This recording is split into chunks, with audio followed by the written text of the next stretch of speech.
નર્સિંગની પરીક્ષામાં કથિત ગેરરીતિ કે બેદરકારી મુદ્દે બેઠક આરોગ્ય મંત્રીએ જીટીયુ અને વિભાગના અધિકારીઓ સાથે બેઠક કરી નર્સિંગની લેવાયેલી પરીક્ષા યથાવત રાખવી કે નહીં તે મુદ્દે નિર્ણય બાકી છે। પરીક્ષા યથાવત રાખવી કે ફરીથી લેવી તે મુદ્દે 3 દિવસમાં જ નિર્ણય લઈ લેવામાં આવશે તેવી ખાતરી આપવામાં આવી છે। આન્સર કી એબીસીડી મુજબ કેમ હતી તેની પણ થઈ ચર્ચા।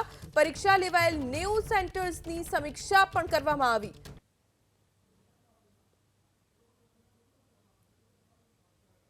ગત રવિવારે યોજાઈ હતી નર્સિંગ સ્ટાફની ભરતી પરીક્ષા અને તેમાં કથિત ગેરરીતિ અને બેદરકારીનો આરોપ લાગ્યો હતો કેમ કે જ્યારે આન્સર કી બહાર પડી ત્યારે ખબર પડી કે આન્સર્સમાં એબીસીડી એવી પેટર્ન હતી જેના કારણે એક સાથે ઘણા બધા વિદ્યાર્થીઓના પ્રશ્નપત્રોમાં જવાબ એક સરખા જોવા મળ્યા હતા।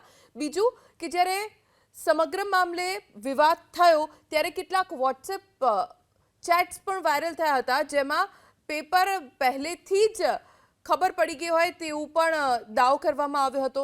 જો કે આ સમગ્ર મામલે રિપોર્ટ તૈયાર કરવામાં આવ્યો હતો અને રિપોર્ટ આરોગ્ય મંત્રી સુધી પહોંચ્યો। ઋષિકેશ પટેલે જીટીયુ અને વિભાગના અધિકારીઓ સાથે બેઠક કરી। આજે સમીક્ષા બેઠક નથી, પ્રાઇમરી ચર્ચા માટે અધિકારીઓ યુનિવર્સિટીમાંથી સત્તાવાળાઓને બોલાવ્યા હતા।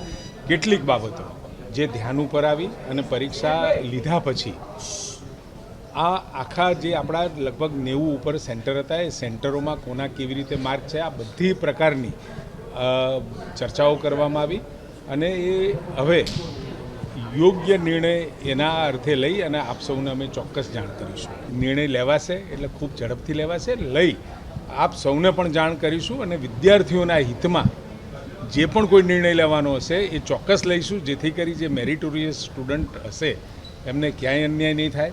પરંતુ આખી આ પરીક્ષામાં કેવળ એબીસીડી એક જ ક્રમની અંદર ઉત્તરોનો જે પ્રશ્નોનો જે ઉત્તરો આવતા હતા એના કારણે આ મોટી કન્સ્પિરન્સી થઈ છે અને એ કુલ વિદ્યાર્થીઓના માર્ક્સ વગેરે એ પણ અમે જોઈ રહ્યા છીએ અને એના અંતે નિર્ણય 2 થી 3 દિવસમાં જાહેર કરશે।